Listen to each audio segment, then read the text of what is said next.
यह बात रामपुर नगर की है। वहां एक दीपू नाम के एक चोर ने आतंक फैला रखा था। जैसे ही मौका लगता वह कीमती सामान उठा ले जाता। नगर के कई सेठ साहूकार उसका शिकार बन चुके थे और सबसे बड़ी बात तो यह है कि वह अब भी तक पकड़ में ही नहीं आ रहा था। राजा के सिपाही हमेशा निगरानी रखते थे, पर दीपू बहुत चालाक था। सिपाही मुख्य मार्गों पर पहरा देते तो वह तंग गलियों से निकल भाग जाता था। यह बात राजा तक पहुंची और उसने मंत्री से कहा, प्रजा में चोर का आतंक बढ़ता ही जा रहा है। तुम और सैनिकों को लगा दो, पर जैसे भी हो चोर को पकड़ना होगा। एक दिन गर्मियों में दोपहर के समय लोग अपने घरों में आराम कर रहे थे। दीपू एक सुनार के घर में घुसा।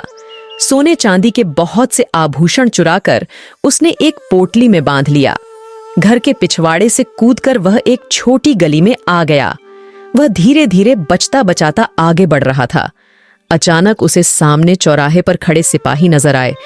चोर वापस मुड़ा और दूसरी गली में पहुंच गया, पर मंत्री ने आज हर गली के नुक्कड़ पर सैनिकों को खड़ा कर दिया था। चोर सोचने लगा, आज बच पाना मुश्किल है। चारों तरफ सिपाही खड़े हैं, ऐसे में पोटली को कहां छिपाऊं? अचानक उसकी नजर एक मदारी पर पड़ी। उसके पास एक बंदर था। मदारी ने एक जगह अपनी पिटारी जमीन पर रखी और डुगडुगी बजाने लगा। चोर ने सोचा, यही मौका है। उसने चुपके से गहनों की पोटली मदारी की पिटारी में रख दी और चुपचाप एक तरफ खड़ा हो गया। डुगडुगी की आवाज सुन आसपास के लोग वहां एकत्र हो गए। अचानक वह सुनार जिसके घर चोरी हुई थी शोर मचाता हुआ गली में आया।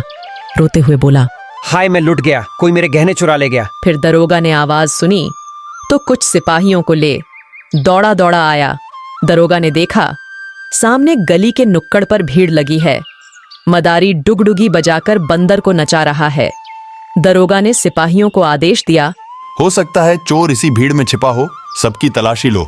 दर्शकों में से किसी के पास कुछ नहीं निकला, पर सिपाहियों ने मदारी की पिटारी देखी तो उसमें गहनों की पोटली मिल गई। सुनार बोला, दरोगा जी यही चोर है, ये गहने मेरे ही हैं। मदारी गिड़गिड़ाया, मैं चोर नहीं हूँ, मैंने गहने नहीं चुराए, मुझे माफ कर दो। परंतु उसकी बात किसी ने नहीं सुनी। गुस्से से दरोगा ने कहा, इसे और इसके बंदर को पकड़कर ले चलो। मैं अभी महाराज को सूचित करता हूँ कि चोर पकड़ा गया। मदारी को महाराज के सामने लाया गया। वह रोता हुआ बोला, महाराज, मैं तो गरीब आदमी हूँ, तमाशा दिखाकर अपना पेट पालता हूँ। मैं चोर नहीं हूँ, मुझे क्षमा कर दो। राजा ने पूछा, पर तुम्हारे पास गहनों की यह पोटली कहां से आई? मदारी भला क्या जवाब देता। आखिर सिपाहियों ने मदारी और बंदर को कैद में डाल दिया और उन्हें 2 दिन तक खाने को भी कुछ नहीं दिया। बंदर को कुछ समझ में नहीं आ रहा था, आखिर माजरा क्या है। वह अपने मालिक को दुखी देख उदास हो गया। मदारी की आंखों से आंसू निकलते तो बंदर की आंखें भी गीली हो जाती। दोनों का भूख से बुरा हाल था। उन दोनों को जिस कमरे में रखा गया था उसके बाहर शहतूत का एक पेड़ था। उस पर रसीले शहतूत लगे थे। शहतूत की एक डाली कमरे के रोशनदान को छू रही थी। बंदर शहतूत तोड़ने की कोशिश करने लगा, परंतु उसका हाथ वहां तक नहीं पहुंच पा रहा था। उसी समय राजा का पुत्र अपने मित्रों के साथ खेलता हुआ वहां से गुजर रहा था। उसने देखा बंदर शहतूत की डाली पकड़ने की कोशिश कर रहा है। तभी एक मित्र ने पास जाकर टहनी को झुका दिया। बंदर ने काफी शहतूत तोड़ लिए। राजा के पुत्र ने रोशनदान के एक छेद से देखा। बंदर वे शहतूत मदारी को देने लगा। मदारी ने शहतूत नहीं लिए। बोला, मेरे प्यारे बंदर, जिस राज्य में न्याय ना हो वहां तो भूखे मर जाना ही अच्छा है। उसी समय राजकुमार वहां से चलकर सीधा महाराज के पास गया। वह बोला, पिताजी, महल के बाहर कारागार में जिस आदमी और बंदर को कैद किया गया है वे चोर नहीं हैं। मैंने स्वयं अपने कानों से उनकी बातें सुनी हैं। फिर राजकुमार ने पूरी बात कह सुनाई। राजा ने मंत्री को बुलाया और कहा, मंत्री जी, हमें उस मदारी को छोड़ देना चाहिए। राजकुमार ने छिपकर उसकी बात सुनी है, लगता है वह चोर नहीं है। मंत्री जी, हमें उस मदारी को छोड़ देना चाहिए। राजकुमार ने छिपकर उसकी बात सुनी है, लगता है वह चोर नहीं है। मंत्री कुछ देर सोचता रहा, फिर धीरे से राजा के कान में कुछ कहा। अगले दिन मंत्री ने नगर में घोषणा करा दी, शातिर चोर पकड़ लिया गया है। कल नगर के बाहर बरगद के पेड़ के नीचे सबके सामने उसे फांसी पर लटकाया जाएगा।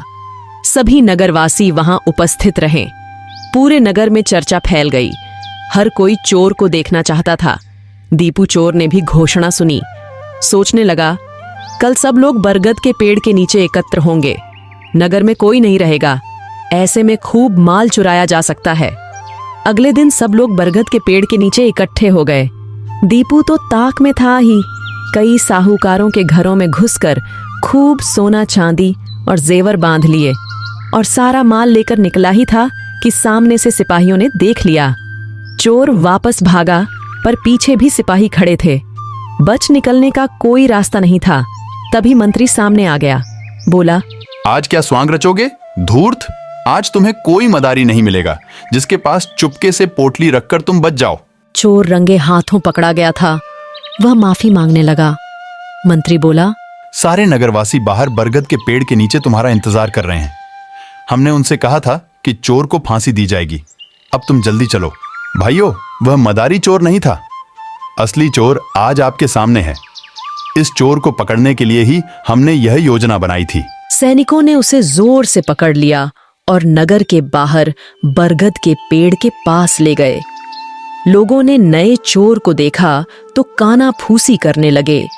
मंत्री बोला, फिर उसने पूरी बात कह सुनाई और लोग बोले, इस दृष्ट चोर को फांसी मिलनी चाहिए। चोर गिड़गिड़ाने लगा। चोर को रोते देख एक बूढ़ा बोला, मंत्री जी, इससे चोरी का सारा धन छीन लो और बरगद पर यह फंदा टेंगा रहने दो। यदि भविष्य में इसने कभी किसी के घर चोरी की तो इसी फंदे से लटकाकर इसे फांसी दे दी जाएगी।